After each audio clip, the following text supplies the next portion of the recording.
जय हिंद साथियों, मैं हूं वसीम अरुण। मुझे कानपुर नगर के पुलिस आयुक्त की जिम्मेदारी दी गई है और इस वीडियो संदेश के माध्यम से मैं कानपुर पुलिस के हर साथी से संवाद करना चाहता हूं। सरकार ने एक बड़ी जिम्मेदारी हम लोग को दी है और उसके बारे में मैं हर पुलिसकर्मी से बात करना चाहता हूं, लेकिन सब लोग को बुला करके इकट्ठे बातचीत करना संभव नहीं है। इसलिए टेक्नोलॉजी का प्रयोग करते हुए इस वीडियो से मैं आपको ये संदेश देना चाहता हूँ। पुलिस आयुक्त प्रणाली का मतलब क्या है? इस प्रणाली में सबसे पहली अपेक्षा है कि जनोन्मुखी पुलिस होगी, पीपल ओरिएंटेड हम लोग होंगे और साथ ही साथ विशेषज्ञता विकसित करेंगे। और इसके लिए हमको कुछ अधिकार दिए गए हैं सीआरपीसी और कुछ अन्य एक्ट्स के तहत। इन कानूनों के पालन के लिए, इनके प्रयोग के लिए बहुत जरूरी है कि हम अपने आप को सही तरीके से प्रशिक्षित करें, इसके लिए विकसित करें। जो नए अधिकार हमको दिए गए हैं उनका हम बहुत होशियारी के साथ प्रयोग करें।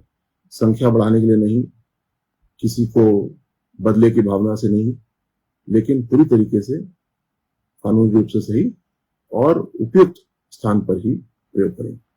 कमिश्नर प्रणाली में कुछ मुख्य बातें मैं बताना चाहूंगा।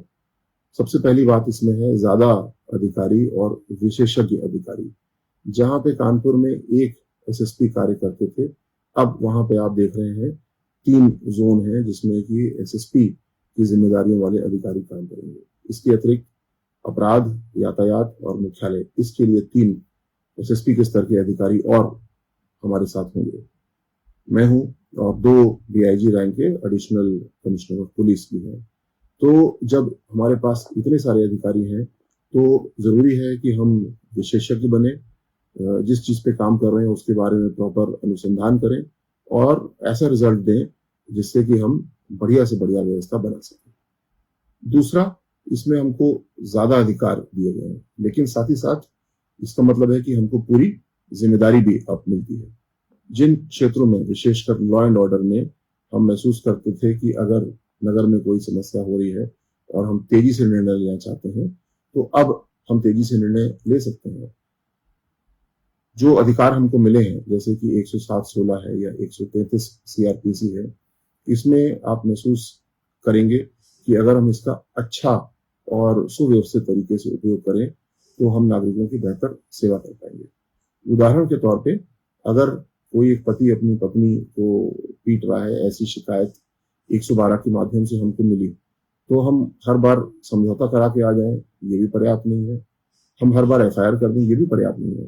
तो एक बीच का रास्ता होता है, वो भी एक खुला है, जिसमें कि ऐसे लोग जो घरेलू हिंसा कर रहे हैं उनको नोटिस दे करके पाबंद किया सकता है कि वो ऐसी गलती ना करें।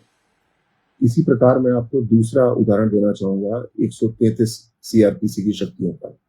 आपके पास में ऐसी शिकायतें अभी तक आती थी कि कोई एक व्यक्ति है जो जनरेटर लगाए हुए है या कोई और फैक्ट्री लगाए है और पड़ोसियों को परेशानी हो रही है, शोर हो रहा है। इसमें उसके उपकरण को जब्त करने का, गिरफ्तारी करने का अधिकार आपके पास पहले से था, लेकिन अब हमारे पास में एक छोटा किंतु और प्रभावी अधिकार भी आ गया है, जिसमें कि 133 सीआरपीसी के तहत उसको नोटिस आप देंगे, सुनवाई उसकी की जाएगी और उसके बाद में एक निर्णय लिया जाएगा।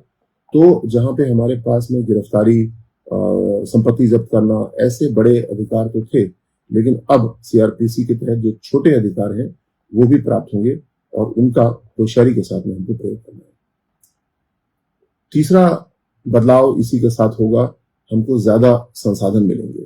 फोर्स हमारी थोड़ी बढ़ेगी, गाड़ियां हमारी कुछ बढ़ेंगी और साथ साथ जब हमारे पास इतने सारे अधिकारी हैं तो विशेषज्ञता पूर्ण तरीके से नियोजन यानी प्लानिंग होगी। जितने संसाधन हमारे पास हैं उसमें से कुछ भी व्यर्थ यानी वेस्ट नहीं जाना चाहिए। सबका बहुत ही अच्छी तरीके से प्रबंधन होना चाहिए, मैनेजमेंट होना चाहिए। ऐसा काम आपको करना है। जहां कमिश्नर प्रणाली की शुरुआत की जा रही है तो इसमें एक बहुत अच्छा अवसर हमारे पास है कुछ और परिवर्तन भी करने का, जिसमें कि हमारी कार्य संस्कृति में हमको बड़ा परिवर्तन लाना है। हमको हर एक से अच्छा व्यवहार रखना है। जब हम कानून लागू कर रहे हैं तो किसी भी प्रकार का भेदभाव न फायदे का न नुकसान का करना है।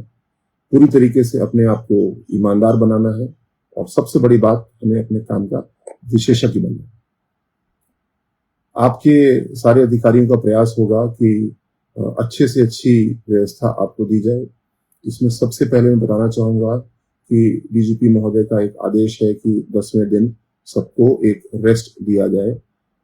इस आदेश का अनुपालन हम लोग 30 दिन के अंदर करेंगे, लेकिन साथ ही साथ ये भी अनुरोध है कि जब आपको रेस्ट दिया जाएगा तो आपकी वर्दी साफ होना चाहिए, बाल दाढ़ी आदि इसमें परफेक्ट होना चाहिए, और जब आप ड्यूटी पे खड़े हैं तो आप बिल्कुल साफ सुथरे खूबसूरत दिखें, ऐसा काम करें। इस काम को यदि आप करेंगे और अच्छे से उपयोग करेंगे तो मैं प्रयास करूंगा कि जल्दी हम लोग 8 घंटे की शिफ्ट पे भी काम करें और उसको लागू करें। तो जहां एक और कमिश्नर प्रणाली सरकार ने शुरू की है, आपके ऊपर बहुत सारा विश्वास रखते हुए मेरा प्रयास होगा कि आपको भी काम के साथ साथ आराम का भी समय मिले। संदेश के अंत में मैं आपसे अनुरोध करना चाहूंगा कि आप इस फेसबुक पेज के माध्यम से मुझको सीधे अपने मैसेज कर सकते हैं, अपने सुझाव भेज सकते हैं, और मैं विश्वास दिलाता हूं आपको कि आप और सभी अधिकारी कानपुर पुलिस के मिल करके एक ऐसी व्यवस्था तैयार करेंगे जिससे कि कानपुर के नागरिक वाकई में प्रसन्न हो कि कानपुर पुलिस उनके लिए काम कर रही है, बेहतर अनुशासन बना रही है और क्वालिटी ऑफ लाइफ को अच्छा करने में योगदान कर रही है। धन्यवाद। जय हिंद।